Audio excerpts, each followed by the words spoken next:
പ്രചാരണ രംഗം ചൂടുപിടിച്ചതോടെ വാക്പോരുമായി തിരുവനന്തപുരത്തെ UDF NDA സ്ഥാനാർത്ഥികൾ. സിറ്റിംഗ് MP ഒന്നും ചെയ്തില്ലെന്ന രാജീവ് ചന്ദ്രശേഖറിന്റെ ആരോപണങ്ങളോട് രൂക്ഷമായാണ് ശശി തരൂർ പ്രതികരിച്ചത്.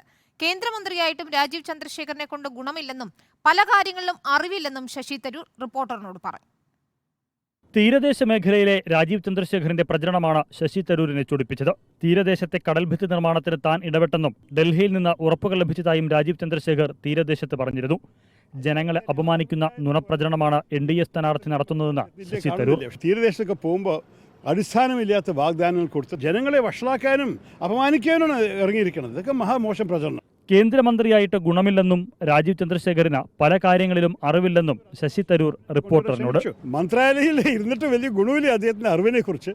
അതുപോലെ തന്നെ ആ അറിവില്ലാത്ത പോലെ തന്നെ എന്റെ പ്രവർത്തനത്തിനും അറിവ് അദ്ദേഹത്തിൻ്റെ കാണുന്നില്ല. പരാജയഭീതി മൂലമാണ് ഇത്തരം ആരോപണങ്ങളെന്നായിരുന്നു BJP നേതൃത്വത്തിന്റെ പ്രതികരണം.